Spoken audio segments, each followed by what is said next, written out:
Pozor, môže unikať plyn. Prvotný pohľad policajnej hliadky, ktorá v nedeľu 25. februára 2018 neskoro večer nazrela cez okno do domu Jána Kuciaka a Martiny Kušnírovej, odhalil znepokojivý nález. Dvojica uniformovaných mužov videla na podlahe ležať nehybné telo zrejme mladej ženy. Ale žiadne indície, čo sa stalo. Ako by tam zastal čas. V miestnosti sa svietilo, na jedálenskom stole boli položené 2 otvorené notebooky, mobilné telefóny, 2 čajové a 1 menšia šálka, akoby s nedopitou kávou. V strede stola vo fľaštičke od horčice pár snežienok. Nič viac sa zvonku spozorovať nedalo, za stolom nesedel nik. Potom nasledovali kroky, ktoré okrem prvotného pokusu o prípadnú záchranu osoby z domu mali pomôcť aj odhaleniu, čo sa tam vlastne udialo a kedy presne k tomu došlo. Situáciu sprevádzali prešľapy, ktoré veci ešte viac zamotali. Policajti sa nepokúsili do domu vstúpiť sami. Privolali si na pomoc hasičských záchranárov. Poslali im jednotku zo Serede. Keď jeden z jej členov vstupoval na dvor, všimol si, že vedľa rekonštruovaného domu stojí aj stará letná kuchynka či šopa, na ktorej boli otvorené dvere. Či ich otvorili policajti, neviem, upozornil neskôr pri svojom výsluchu vyšetrovateľov. Počas zásahu ešte nikto netušil, že len pár dní predtým sa práve tam ukrýval vrah a vyčkával na vhodný okamih vstúpiť do domu. Vchodové dvere domu boli zavreté, záchranári si mysleli, že sú zamknuté. Kým si pripravovali náradie, aby ich vypáčili, jeden z nich skúsil stlačiť kľučku. Na jeho prekvapenie sa otvorili, i keď to išlo ťažšie, ako by jedno krídlo ovísalo. Na pár sekúnd vstúpil dnu, nasledoval ho aj veliteľ zásahovej skupiny. Aj v chodbičke sa svietilo. Oproti dverám si všimli menšie schodisko, ktoré viedlo do vyvýšenej časti domu. Po pravej ruke mali kuchyňu, v ktorej už predtým cez okno z dvora videli nehybnú ležiacu osobu. Potom však otočili hlavy doľava a na schodoch do pivnice zbadali v šere ďalšie nehybné telo, patriace mužovi trochu robustnejšej postavy. Bol to investigatívny novinár Ján Kuciak, čo však dvojica hasičských záchranárov nemohla vedieť. Nachádzal sa v polohe tvárou dolu, ako by ani neležal, ale kľačal. Všetci von, zvolal veliteľ hasičského družstva a spolu s kolegom okamžite opustili dom. Upútalo ma, že pod tvárou sú pravdepodobne zvratky. Takéto veci si všímam ako prvé, aby som vedel, či môžem dnu vpustiť svojich ľudí, nakoľko som za nich zodpovedný.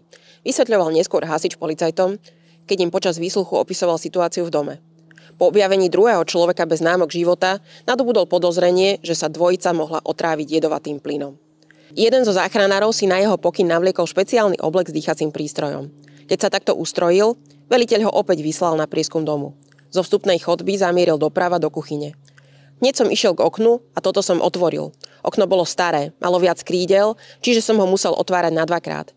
Z parapetu som musel poodhrňať veci, čo tam mali poukladané. V tom už však počul hlasy prichádzajúce z predsiene. Chodte von, na zemi sú nábojnice, zneli pokyny. Záchranár v zásahovom obleku svoje pohyby spomalil a opatrne, aby nič neodkopol ani neposunul, odkráčal pred dom. Ako som išiel von, tak na koberčeku pred vstupom do kuchyne som si všimol zlatú nábojnicu. V dome sa nachádzali dovedna 4 očividné dôkazy, že sa tam strieľalo a manipulovalo so zbraňou. Jedna nábojnica ležala na koberčeku pred kuchyňou, druhá odskočila do tenisky na chodbe. Vo vstupnej chodbe bola jeden nevystrelený náboj, druhý pristal na stoličke v kuchyni. Nezvyčajný nález vystrelenej aj nepoužitej munície objasnilo až neskoršie vyšetrovanie. Odhalilo, že strelec mal problémy s pištoľou, ktorá sa mu zasekávala. Na mieste činu ju v chvate obťahoval, takže mu z nej vypadli aj 2 nevystrelené náboje. Dom sa po otvorení okna prevetral, ale strelivo na zemi dávalo jasný signál, že obavy z úniku plynu vlastne ani nie sú na mieste. Po hasičoch išli dnu 2 zdravotníci a lekárka z posádky rýchlej pomoci. Ako sme vošli do domu všetci naraz v sprievode polície, pozrel som naľavo a tam som videl asi v strede schodiska kľačať chlapa.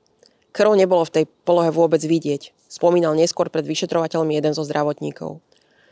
Krv mohol prehliadnúť, keďže v chodbičke bolo prítmie. Kráčal opatrne, aj on si na zemi všimol rozhádzanú muníciu.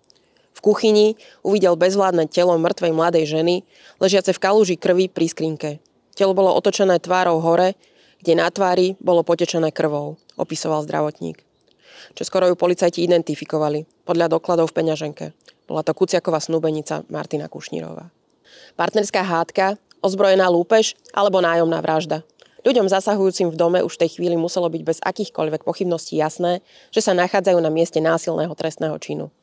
Napriek tomu sa tam v zápätí odohrali udalosti, ktoré by ste v učebnici kriminalistiky nikdy nenašli.